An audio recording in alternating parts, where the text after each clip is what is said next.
മക്കളെ എമ്പുരാന്റെ ഒരു quick review ആണ് ഞാൻ ഇപ്പോൾ ഇടാൻ പോകുന്നത്. സിനിമയുടെ ഹീറോ മോഹൻലാൽ ആണോ പൃഥ്വിരാജ് ആണോ എന്നുള്ളത് തന്നെ കുറച്ച് ഡൗട്ട് ആയിരുന്നു. കാരണം ലൂസിഫർ 1 കംപ്ലീറ്റ് മോഹൻലാലിനെ ബേസ് ചെയ്ത് കൊണ്ടുപോയ ഒരു സ്റ്റോറി ആയിരുന്നു. പക്ഷേ ലൂസിഫർ 2 അങ്ങനെയല്ല, ഇത് കംപ്ലീറ്റ് പൃഥ്വിരാജിന്റെ സ്റ്റോറിയാണ്. വലിയൊരു വില്ലൻ ഉണ്ട്, he's from north India.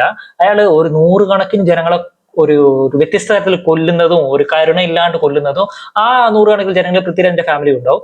So അവിടുന്ന് പൃഥ്വിരാജ് വർഷങ്ങൾക്ക് ശേഷം ആ വില്ലൻ കേരളത്തിൽ ടോവിനോയുടെ പാർട്ടിയിൽ ചേരാൻ വേണ്ടി വരും. അവിടുന്ന് വില്ലനെ റിവെഞ്ച് എടുക്കുന്നതാണ് കഥ. ഇതിൽ മോഹൻലാലിന് വലിയ റോളൊന്നുമില്ല, 4-5 ഡയലോഗും കൊടുത്തിട്ട് കുറച്ച് ആളെ ഒരു സ്ലോ മോഷൻ ഇട്ട് മാസ സീനാന്ന് പറഞ്ഞിട്ട് കാണിക്കുന്നില്ല. പക്ഷേ അതെന്നല്ല ഞങ്ങൾ എക്സ്പെക്ട് ചെയ്തത്. ഞാൻ വേറെ ലെവലിലാണ് എക്സ്പെക്ട് ചെയ്തത്. പക്ഷെ അതൊന്നും എനിക്ക് കിട്ടിയിട്ടില്ല. എമ്പുരാന്റെ സ്ക്രീൻ പ്ലേ ഒക്കെ അടിപൊളിയായിരുന്നു. അടിപൊളി കുറച്ച് ഹെലികോപ്റ്റർ ഒക്കെ ഉണ്ട്. അതൊന്നും അല്ല നമ്മൾ പ്രതീക്ഷിച്ചത്. ഒരു സാറ്റിസ്ഫൈഡ് ആയോ എന്ന് ചോദിച്ചാൽ ഇല്ല. കഥ അത്ര പോരാ. കഥ സ്ട്രോങ് അല്ല. വെറും മാസം ഇത് മാത്രം കാണിച്ചോളൂ. മാസം വരെ സ്ലോ മോഷൻ ഇട്ടാൽ മാസം ആവോ? ഇല്ല. അത്ര പോരാന്നുള്ളതാണ് എന്റെ അഭിപ്രായം. അതുകൊണ്ട് നിങ്ങളുടെ അഭിപ്രായം നിങ്ങൾ കമന്റിൽ പറയാം.